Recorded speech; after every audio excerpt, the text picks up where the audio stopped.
Okay, another week, another reaction video. Welcome back, guys, to another episode of Reactions with OJ. I'm your host, OJ, and today we're going to be reacting to another video that has been sourced by our producer, SK. Shout out to SK for taking out the time to get these videos, as always.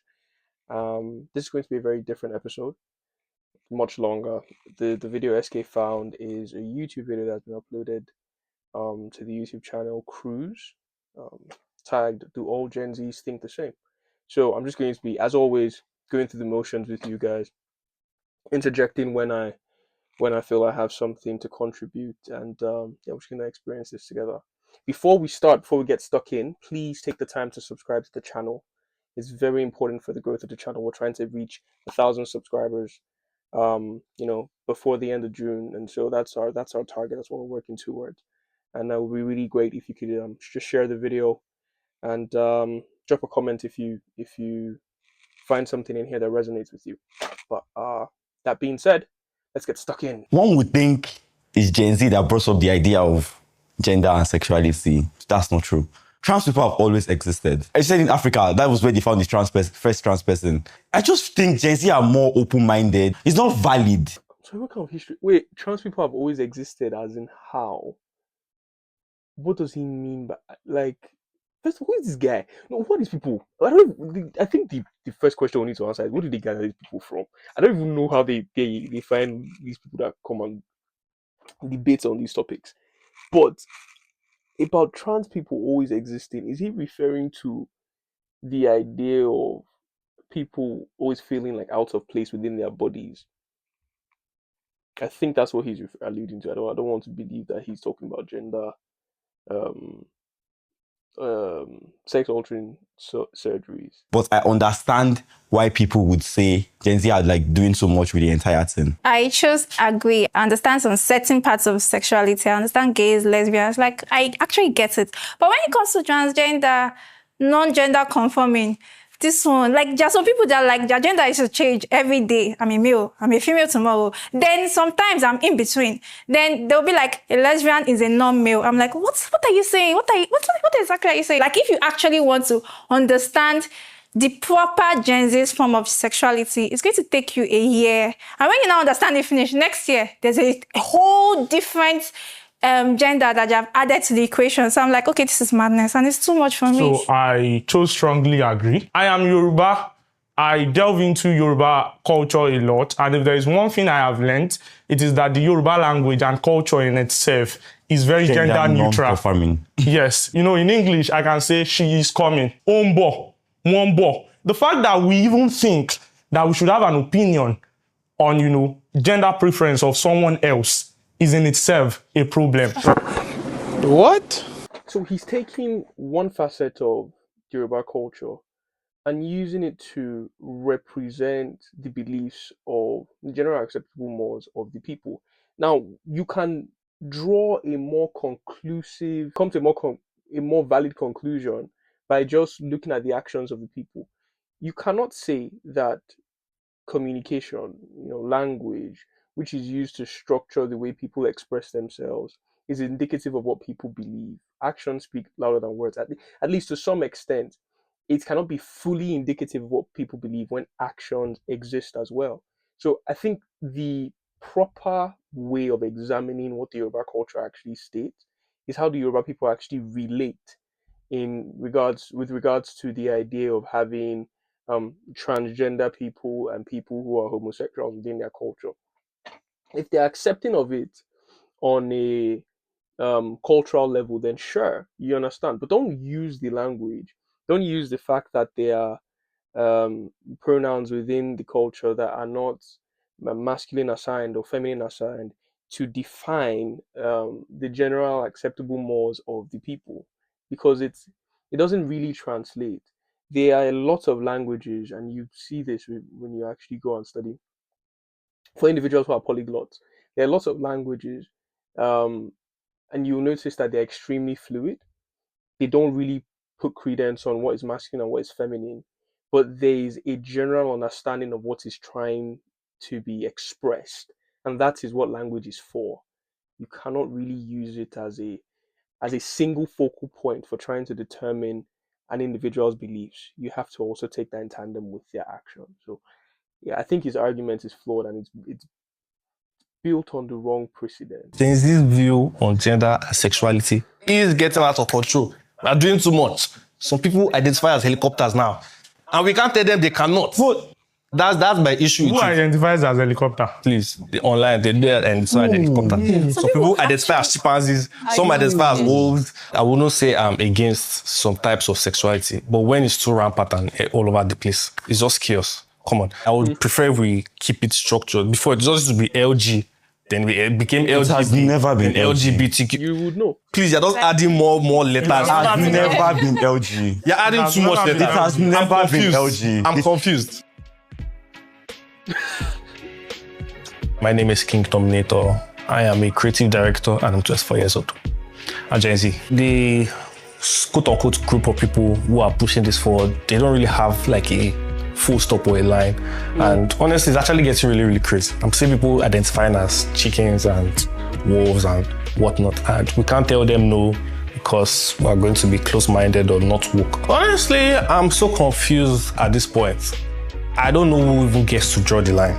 That's what the issue. I believe there should definitely be a line. But who gets to draw it? That's up for debate. In the 90s, I can't remember her name. I just fucked up on live camera, but please, my trans sisters, please forgive me. Who is this guy? Like, who is this? Who is this guy? Who is this man in the first place? I'm begging. But yeah, and the prompt says gender and sexuality. Identifying as an helicopter is not a gender. Identifying as a No one identifies as a helicopter. What are genders? Okay, so we have cis men, cis women. No. The question was, what are genders? As in, give a definition of what a gender is. Don't give examples. And this is where it gets really complicated, and this is why we can't draw a line. So when, I believe his name is Terminator, when he says there is no line, and this is what I was alluding to before, there is no line because we can't agree on a definition with regards to the word gender. And when there's no definition, there's no foundation on which you can actually build the idea of the word on. So he's giving examples of what genders are based off of based off of current experiences and what's acceptable within the community at present. But that can change the next 50, 60, 70. It can even change the next 2 or 3 years based off of the feelings of the people within that community. And so you cannot use examples to define a word. You have to have a definition outside of the example itself, a definition that sits as a superset and the example sits as a subset. If not, the examples themselves will become drawn out of the feelings of people.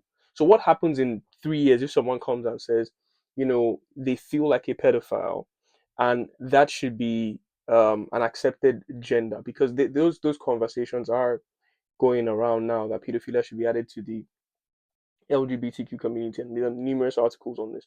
You can go and research that people have gone to court trying to hump on the back of that train. Trans women, non-binary. That's non-binary. Thank you, by the way. Trans max, trans femme. I've never even heard of trans max up until this is the first time I'm hearing of trans max. What does that mean? Like, if you were to string a bunch of words together to form a sentence that would be coherent and that an individual could digest, not only digest but also regurgitate, what would it represent in society today? It's so difficult for them to actually define these terms, and in actuality it shouldn't.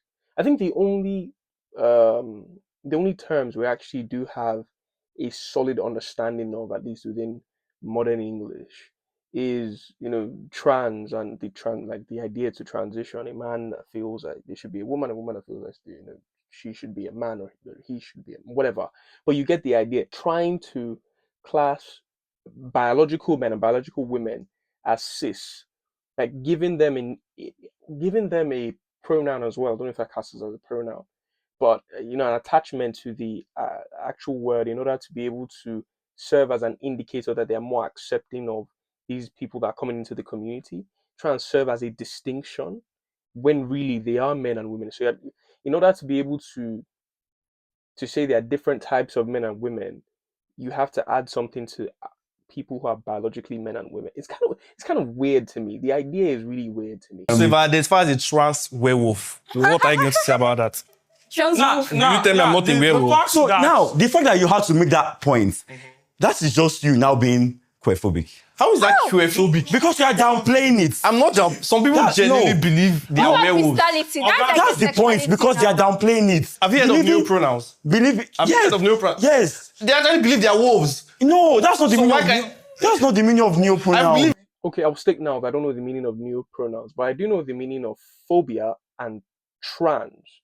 And if you put those two together, a transphobic individual will be someone who has a fear of trans people. A phobia is a fear, right? And that's the literal translation within English language. So when he says, and this is something that really pisses me off most of the time, but when people say someone makes a statement of fact or alludes to something that might be true, and then there is the continuation afterwards to state that, oh, that means you are transphobic, because how? Or in this case, he says queerphobic. How? He's not scared of trans people. That's the first thing. The other definition would be prejudice against a group of individuals, in this case, trans people, right, as a result of them belonging to that particular group.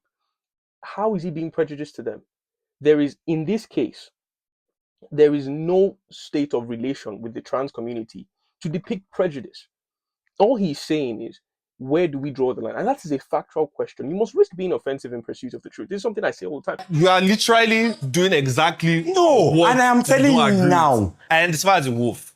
Why can you tell me I cannot identify as a wolf? I'm not saying you cannot identify as a wolf. I don't have the power to tell you. I specifically do not care. But now my issue now is you are using that point to downplay my own point. The prompt technically is Gen Z is doing too much when it comes to gender. That's the prompt. Exactly. We are doing too much, and I agree, we are doing too much. And I'm telling you, some people are identifying out wolves, and you're telling me I cannot. What's funny is he's right. This Terminator guy is right. I watched a documentary last month, and there was a lady in the documentary that actually identified as a wolf. She said she identified as a wolf, and it was part of the question. I am a 27-year-old transgender woman. I am a wolf therian and a member of the furry fandom. When and how did you discover this inner wolfness? Probably around age 10 or 11. It's interesting that this Suki guy is saying he has never come across it. I think that documentary was What is a Woman? I think that was in the documentary.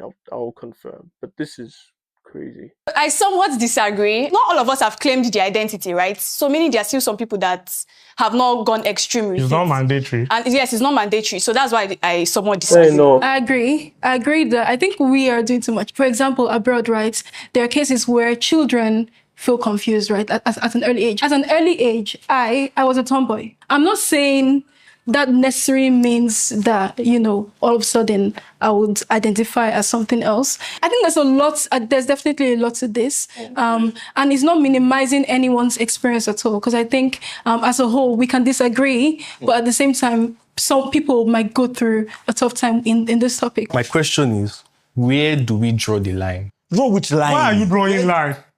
Because people are identifying as wolves. The truth is, most people are still normal, I don't want to say they're abnormal, but most people still maintain the status quo maybe 10, 15 years ago, right? The fear now is we just don't want to be seen as discrediting this very massive movement. So you have individuals who are quiet on the issue, and so because they're quiet, it seems as if they're part of the movement, because in some situations silence is taken as acceptance, right? Where you don't speak against, you sort of condone. So that's one thing, and that's I guess that sort of amplifies their numbers.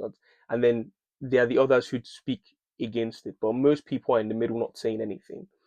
So I guess that's why it feels like they are a lot bigger than they are, but in actuality, just 1 million people. And the American population is about 300 million. So 10% of that would be 30 million. 1% of that is 3 million. So they're actually a third of 1%, which is very, very small, if you ask me. So my name is Suki. I'm 22. I do a lot of things. I can't put my hand on something, but like entertainment basically. The only reason they felt like me saying cis women is wrong is because they feel like being trans is a slow. Because at the end of it, what's the meaning of cis? It just means like you were assigned this gender at birth, and that is what you are identifying as. It's funny to me though that they're able to, like, he's able to give a meaning of the word cis, but not a meaning of the word gender. So you see what he did with cis just now, where he goes, cis means XYZ. You're assigned a gender at birth, and you didn't, or whatever, transition, whatever he said just now.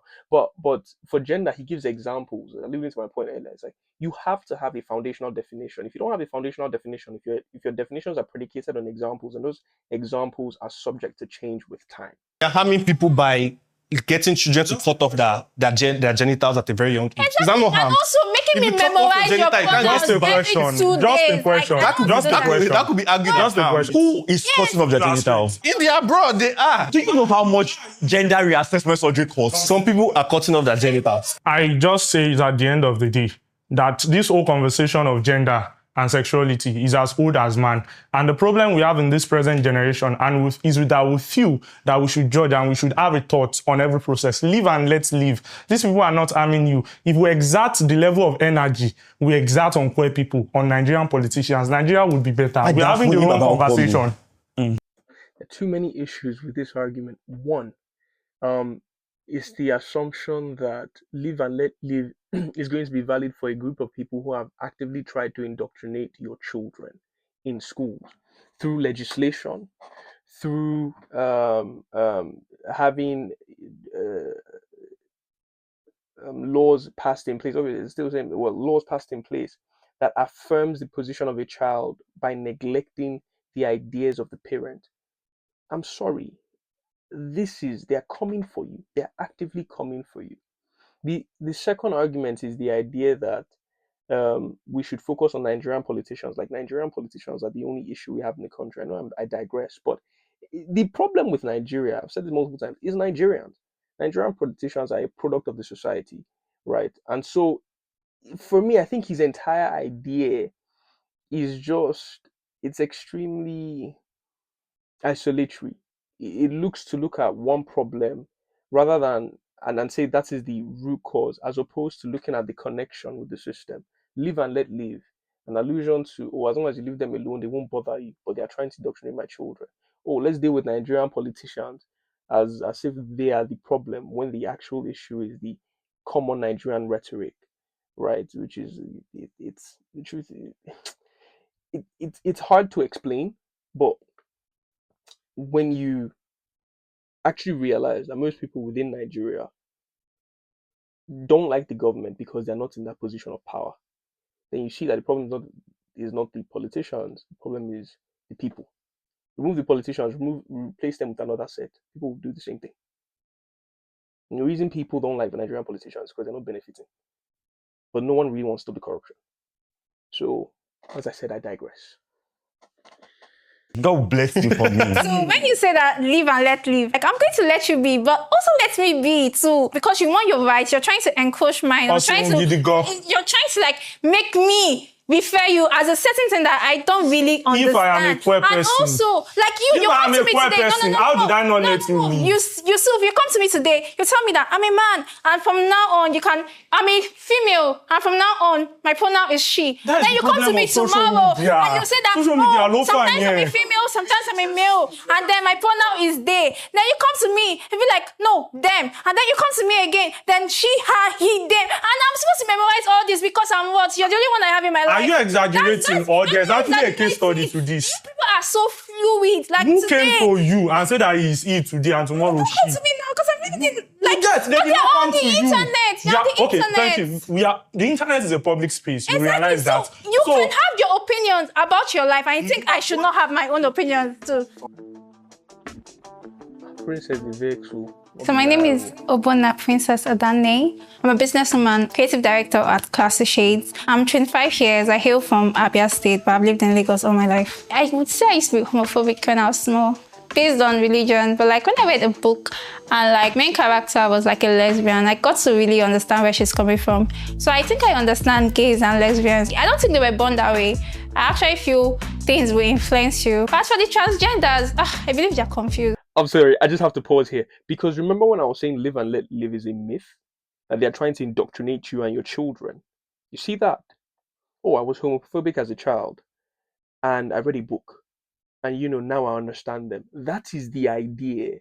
So at what point are they actually letting you be? Let's not get it twisted. Let's not get confused. They are pushing an agenda, and everything these days is pushing a specific rhetoric. You have to identify that and speak against it. If you're a Christian, if you believe in that in the ethos that you want to protect your children and you want to remain a bit conservative and you want to preserve some specific ideals within society, then you have to identify these issues and speak against them. Well, otherwise they're coming for you. Don't be deceived. Gen Zs should stop complaining. The older generations had it worse.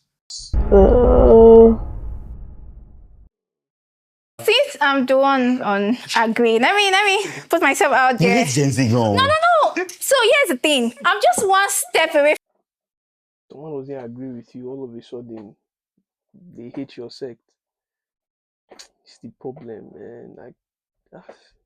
One step away from strongly agree because of inflation. Like, come on, Indomie is 500. I heard that. It's hurting me. But here's the thing, internet. Do you understand that internet has given us so much opportunity? I'm currently running a business and I tell you that ChatGPT has like done so much for me. I feel if our parents had that, they would have achieved way more. If you have access to data, you can do so much in your room. These are people that trekked to go to school in another neighborhood and they still came out okay. And now Gen Zs were complaining about what? That, oh my God, the sun is too much. Oh my God, I have to hop inside a bus to go to work. Is that what you're complaining about? People had it far worse. Do you understand? So don't complain, do the work, do the work. Seeing the older generation had it tougher. I feel like that person or the girl was a Nepo baby, honestly. Like, maybe your reality was way different than mine, but I don't really feel like we had it easier than the older generation.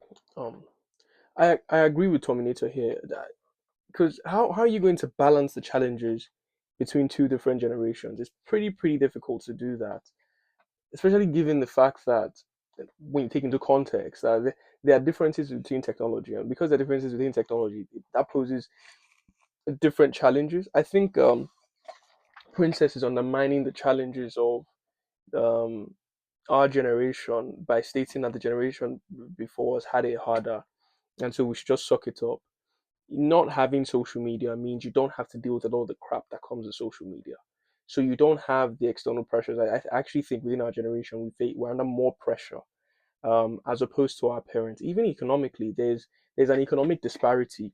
If you look at America now, the industry states that it's cheaper to buy a house.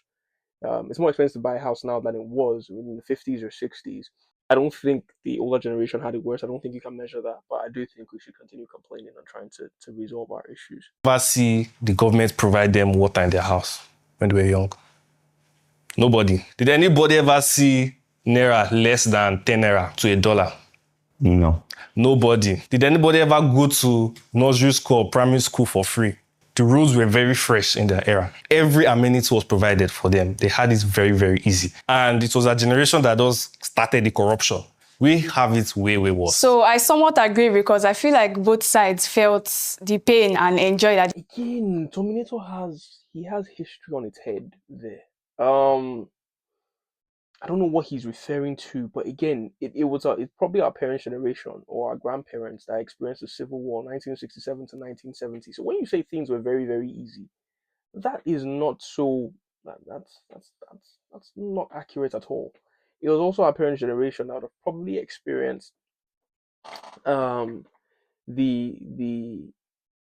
impoverishment of Igbos at the time, because after the Civil War ended in 1970, Gowon issued an executive order that effectively led to the change of currency. So I think it was Igbo people at the time, either it was post the Civil War era, I hope I've not gotten my history wrong, post the Civil War era that change of currency came into being. But the result of that, the effect of that was Igbos who were wealthy pre the Civil War had nothing after the Civil War. Literally, their money was useless because it wasn't accepted in the banks and everything. And then at the same time, he enacted the Indigenization Act, I believe.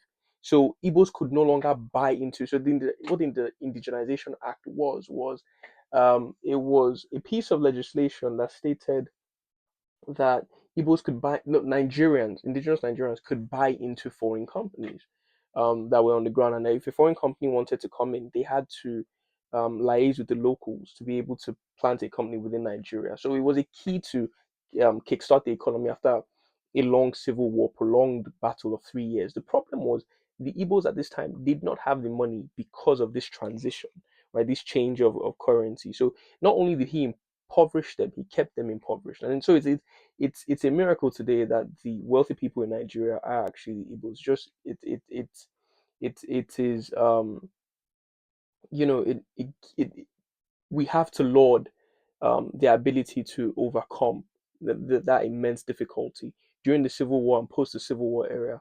It is a nod to their industriousness. But he's what he's alluding to is not correct. It wasn't easy for our parents, especially during that time. I mean, people forget that we're actually just when you think about it, second generation or third generation Nigerians. So Nigeria is still pretty young. So when you're making these claims, you can talk to your father and your mother, your grandparents. They will have the answers for you. Or you could just read a history book. But every new advent comes a new problem. I have access to internet. No be money I go use buy data. MTN just increase data price now. Okay, when I can't get money buy the data again, network no go come good. They have their own hardships, which is valid, and I do not in any way erase it. But the fact that we should stop complaining, probably because they did not complain so much, is problematic. Some of our parents grew up being depressed, but they never expressed it. You will just see your father waking up 5 a.m., 6 a.m. He will sit in front of the house. He will be looking. You will be telling him A, he will be telling you C, because they don't express. They don't talk about it. If there is anyone who is complaining, who is expressing, please let them express. Mental health and therapy culture is making Gen Zs emotionally weak. Ehi-Okose. Everybody read. I'm orange. I'm not red. What? And I told you I love you. I somewhat disagree because I believe this same mental health that we're saying that we're exaggerating, this same mental health made us open up. Imagine how they were telling our mothers, our fathers in those days that you are exaggerating it. So imagine we didn't exaggerate it like that. A lot of things that were in our mind, we wouldn't have voiced it out. We've shaken mountains, or how did they say? We've tried. We tried for the world. We tried. So I don't think we exaggerated it. If we didn't exaggerate, we needed to exaggerate a bit for us to make a change. Yeah. I'm Priska Eliezer Okonkwo. I am Igbo. I'm from Imo State. I am an influencer, a social media manager, a model, and an entrepreneur. I sell sneakers online. I am a serious advocate for mental health. I've been around people that struggled seriously with mental health, same as myself here. The reason why I somewhat disagreed, and everybody strongly disagreed, was some people still use it as an excuse. I still see that, like, they don't know what it's about. You just want to use it to escape. Oh, my mental health. You don't know. You actually don't know let's focus on the ones that actually have serious mental health issues, basically. Mental health is like very, very important. And I think that's something that the older generations did not really understand. They just felt physical health and all that. You see someone that is physically strong, but like that person is mad upstairs or crazy upstairs or weak upstairs. Some people see that when you're going to therapy, it's like, are you mad? What is wrong with you? Why are you going to therapy? But like sometimes it's just best to like just have a professional opinion on your issues. I feel like a lot of the madness we're seeing with the older generation is actually just... Can we stop addressing mental health issues as madness and like, please, hey Joe? What's madness now? It's not. My point is, I feel like a lot of the mental health issues we saw with the older generation had to do with mental health issues. It doesn't make any sense me saying like that, but imagine having those teachers back then that they were just very difficult. A lot of the times, what was also to them is just mental health issues that were probably not addressed. And I'm really proud of my own generation for addressing all these issues and talking about it. I'm so glad we're at a place where we can actually see vulnerability as a good thing. I remember being a child, always feeling like it was a weak thing to actually say, oh, I'm feeling sad, or I'm feeling this particular kind of way. Before we thought, oh, a mad person was a person that walked on the street naked. That's not necessarily the case. I think in Nigeria, there are a lot of people exhibiting so many things that need to be checked out. So I think it's something that's important. So to just give my take on this issue, I'm on the fence, and that's why when they started, I said somewhat. I'm checking my mic there. But that's why when they started, I said somewhat. I think for me, it is an issue that was grossly mismanaged within our parents' generation, in previous generation. They didn't talk about it. They did not even want to consider it as probably an issue, and that was a problem. But again, I also think there is some truth to the fact that it has made our generation emotionally weak. We are at a point where we have men who are unwilling to deal with suffering, people who are unwilling to do difficult things. And as I think it was Priska that mentioned, they use it as an excuse. Like they say, oh, the moment they are faced with adversity, they say, oh, my mental health is suffering. Sometimes that's just life. Sometimes life will hit you over and over and over and over again, and your mental health will suffer for it. But there's no recourse for that. There's no panacea for that. It's part of the experience of growing up, and you do have to go through that and develop into a higher state of being.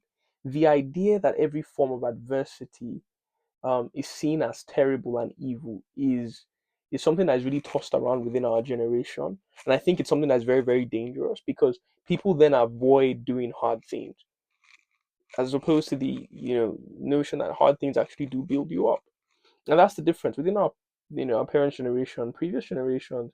There was the acceptance that when something is hard, it's probably better for you, and they took that, they knew how to take bitter pills, albeit at the cost of losing sleep at night, and there was no balance to them. But with us, I think we've swung the pendulum a bit too far, and so we don't really do the hard thing. We look for the easy way out. Again, this is not everyone. I can only speak for the people that I have met, the people that don't really want to pay the requisite sacrifices needed to go to that next level, right? And who use mental health as an excuse. So, but again, that's why I'm on the rocks with this. So I think it's 50-50. Hello, my name is Winnie, and I'm a fashion designer and 3D artist. I'm 27, and I am from Bayelsa State. I was a kid that, when I was younger, I used to cry a lot. People, deemed me as the person like, oh, you're too sensitive. And I think that definitely played a major role on my mental health. Especially as the first daughter in a Nigerian home, I think the expectations for you to also grow up as this strong person that will carry everyone else along, that definitely played a part on me. Now, as an adult, mental health is a very, very, very important thing for me. I'm still kind of sensitive, but at the same time, I see the need to ask for help when I need to. So I feel that the existence of therapy and the fact that people can actually go in search of therapy has actually saved more people in this generation, the millennials. There were so many cases of suicide that were either swept under the carpet or that was misconstrued as assassin, affliction. Oh, it is somebody in the village enchanted the person, and then the person decided to take a knife and stab himself. No. OnlyFans and sex work is a valid career choice.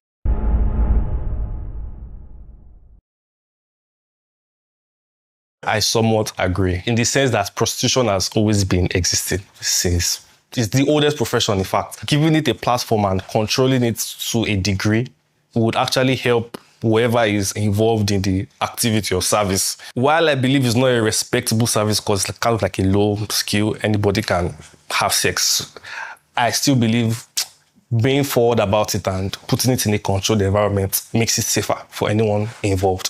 People will still do whatever they choose to do And we can either let them do it in a very unsafe environment that would end up affecting everybody, or we let them do it in a controlled environment, which I believe is generally safer.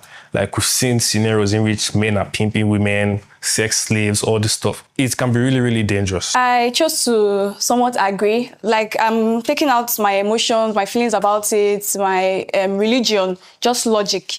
If it's going to pay you and you want to do it, then do it, just like any other career. I think it stems from a place of thinking we have a right on what other people choose to do with their body. OnlyFans, sex work is not harming anybody. It's a transaction. If people do not patronize sex workers, they will run out of, service. They have markets. And I say it every time, I would happily patronize a sex worker than find a lady on the road and assault her. Sex is transaction. It doesn't have to be. Does there have to be a substitute? Like, why are the options sex work or sexual assault? I'm so confused by that logic. Married to somebody, marriage itself is a transactional deal. Something is happening. Sex work is even so great that it has enlightened some people about their sexuality, their self. You figure out what you like. You see it. Do you actually like this thing? And then another thing, you are helping people. Yes. You're supporting somebody's business. I'm not a religious person like that. But for me, it's the influence. You see girls now, they'll go and start doing OnlyFans and then they're buying cars, this, that, and everybody's like, okay, I want to do that. But if everybody's doing OnlyFans, do you think this society is going to be a valuable one? Something you do that serves as a source of income that pays you, then I guess you could say it is valid, right? Because you could engage in OnlyFans, you could engage in sex work, and you would you get an income and you be paid well, you be comfortable, and I guess that serves as a benefit.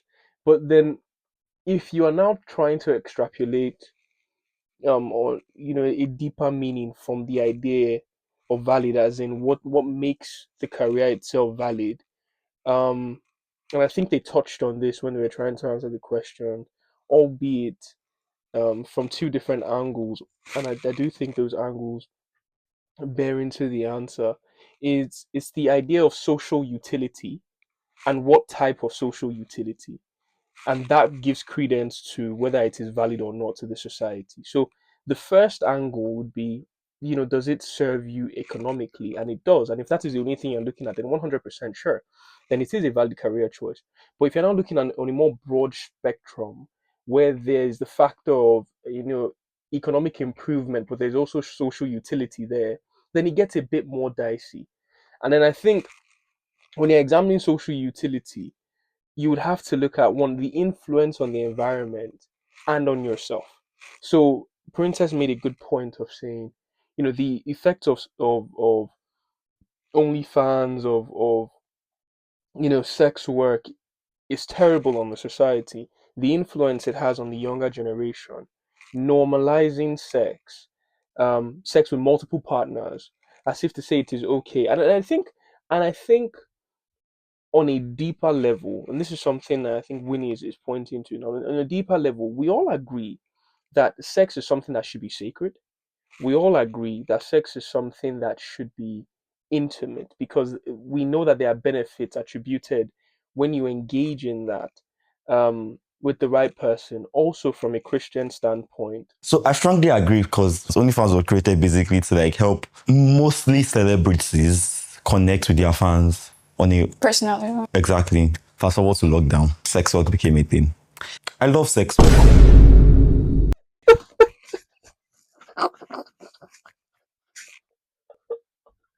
Where did they find this guy? I love sex work. It's so crazy, man. It is unsafe for the person doing it most of the time. Exactly. Because you can go for a job and then you get killed. But exactly. And so you see why the reason it's unsafe is because you have people like Yusuf who see it as an alternative to sexual assault. If you can avoid totally the loss of one life, why not take that? Right? Why would you say it's better for 5 to die than for 100 to die when no one has to die?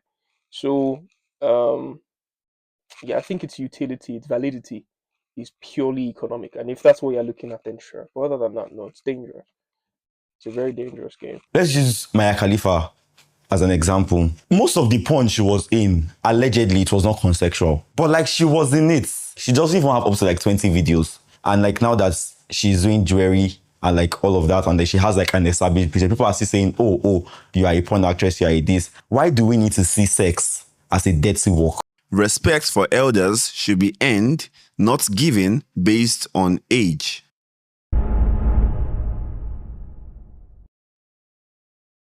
I think there's two things here. I think there's respect and honor. I think you honor an elder based on maybe their influence in society or what they stand, what they represent. But when it comes to respect, obviously, people have to earn that. I think it's based on what you do.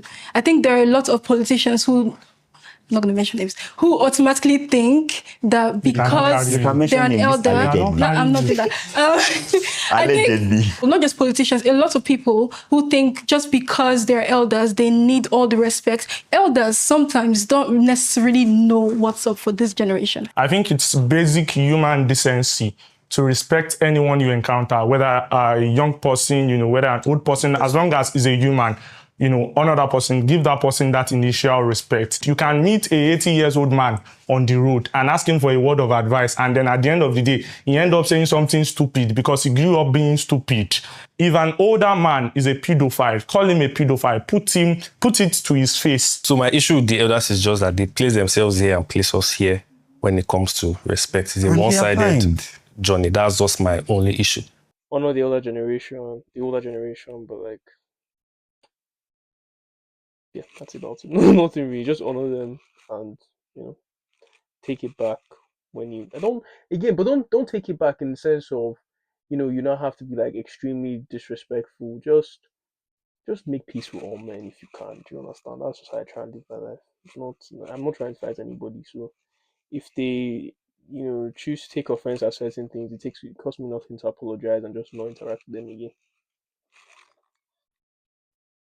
And that's how I try to live my life. Just not interact with them again.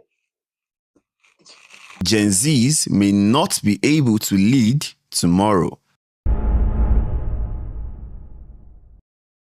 So I'm on somewhat disagree because I'm actually afraid anybody can lead. Like anybody that is not me can lead because I don't trust people in power. I don't trust anybody. So I don't think it's just peculiar to Gen Z. I won't want to say we have the weaker morals, but like I have trust issues with everybody safe. So even if my grandfather wants to lead, I'm like, I don't trust you.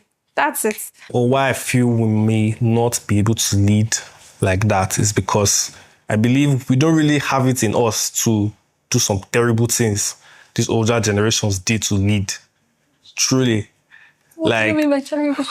You'd be surprised what people have done to be in places of power. But do you think we need to do those things in order to lead? No. There will always be bad But people. there are some things you have to do that you cannot compromise on. Like, look at the issue of gender. Who is going to solve this issue? See how we argued about gender for hours. That was like the longest prompt we argued on. Who's going to solve it? There's some things that if the older generation will tell you no, and it's no. I really believe in our ability to lead, of course, but I feel like there may be some scenarios in which the older generation might be able to take without thinking too much about it. Ergo, we don't have the strength, or we lack the courage to be disliked. I think that's what he's trying to say. I feel like we might struggle and argue and debate about a lot of things, and during the process, a whole lot of chaos and a lot of probably bad things have happened. In as much as we are progressive, our progressiveness can be a problem in some situations. Like on this topic of are we going to be able to lead? I think there are people within our generation that have that capacity. I've met a fair few of them that are upright individuals, right? At the end of the day, like they are outliers within every generation that have the capacity to get up and speak, and talk directly to the pain points of the people. But again, the other extreme cannot be, ignored. Whether it's that within our generation, we also have the capacity to be just as evil as the previous generation. So the prompt is to the point that prompt I agree, but on the other side, like we also have to be careful.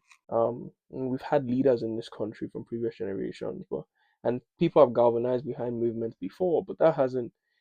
uh, It has moved us forward, and I agree with that. And Nigeria is actually a better place today than it was 30 or 40 years ago. That's a topic for another day. But it hasn't solved all our issues, and it hasn't served as a complete marker um, of our capacity to lead. So It has opened my eyes that we're not all the same or all in the same brackets. We actually do have different opinions on different situations, which I actually do respect, and I'm happy we can still stick with each other even though we have our differences. If I could say one thing to Generation Z, it would be we don't have to be the best generation. We can leave room for others, but we can be better than the previous generation. I would definitely say that our generation is like one of the most privileged. I think we have so much information at our fingertips. I would say Gen Z should actually keep fighting and being forward about what we want and the change we're hoping to make in the world. Because at the end of the day, at some point in this life, it will just be us being in those positions of leadership, and I believe we should put in effort to make those changes we say we want to make. And I would also want to say that sometimes when you see someone doing something, it might not directly affect you, but look at the big picture. Because if you're trying to be too liberal, you might be playing with the future of your kids. Understand your purpose on this earth. Live with one another. Try to, listen to people. Try to understand people, and also try to care for one another. Because we're society in the end. We're people. I don't think we're going to do an episode as long as this again. This video was 45 minutes. Had to sit through it, but I'm glad we made it to the end.